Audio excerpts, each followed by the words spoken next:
Hi gays, welcome back to my channel. Is this even a freaking date? Every queer girl has wondered this at least once mid-date. Yep, even me. I used to genuinely struggle to decipher whether a woman was being friendly in a polite way or a gay way. It took me years to figure all of that out. So in this video, I'm going to help you skip over all of that and share with you the exact signals women give when they're attracted to, including one body language shift that most people completely miss. Once you're aware of it, you will never ever again wonder if a woman is into you. I've got a big lesbian crush on you. Don't get me wrong, dating women is amazing. It's incredible. Women are the best. Yeah, but we're also quite confusing. It's kind of challenging trying to work out if a woman is into you when all women are naturally so complimentary. Really pretty, right? Like we hype each other up, we flatter each other, we make playful jokes. So how are you supposed to tell when it's in a friendly way or in a something more than friendly way? Turns out it's all in the details. And once you know what to look for, the signals become very clear. I get it. So when we're being friendly to another woman, we'll usually compliment her on something generic in a very broad way while maintaining normal eye contact.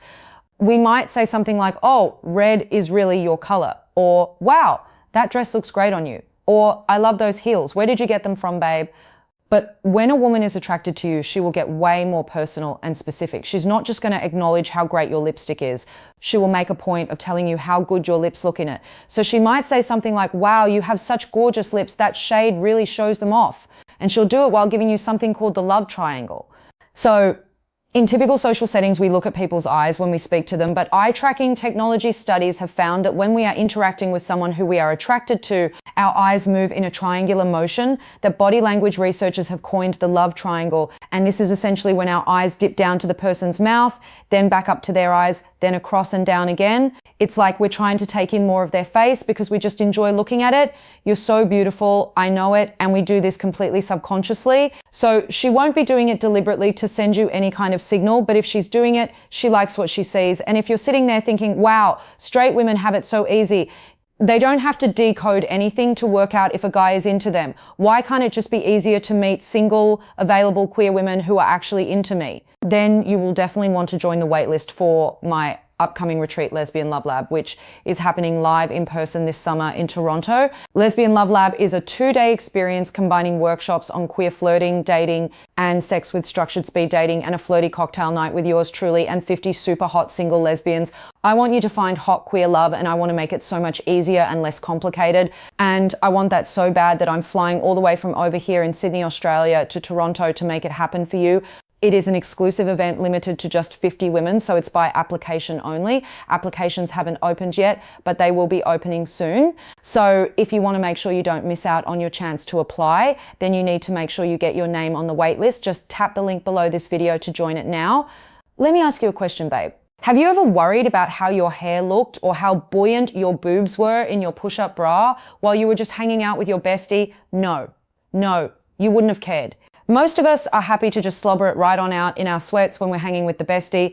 And that's because, in general, when we are with people who we're not trying to impress, we don't really tend to think about our appearance. "Honey, you've got Cheetos in your hair." "Oh, thanks." But when we're in the presence of someone we're attracted to, say a hot queer babe, that changes a lot. And psychologist Monica Moore proved this in a 1985 study of women in bars and cafes, which found that when women were around people they found attractive, their self-grooming behaviors spiked.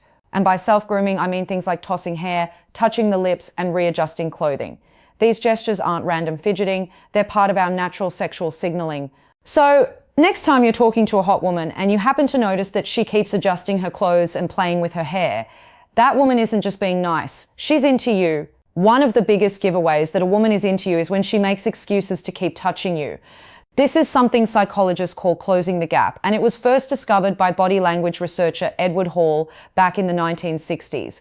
He found that we subconsciously place people into one of 4 zones, which are just the distance that we sit or stand away from them, depending on our relationship with them.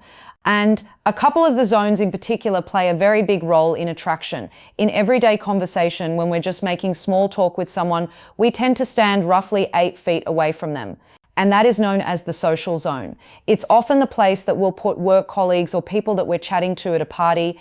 But when we're attracted to someone, often we want to get closer to them. And so we will move into their personal zone, which is where we're standing or sitting just 4 feet away. And while it's true that we can also let friends and family members into this zone, If the woman you're talking to doesn't fall into that category and she's standing close enough to you that she's able to comfortably touch you throughout conversation, that is a very strong attraction signal.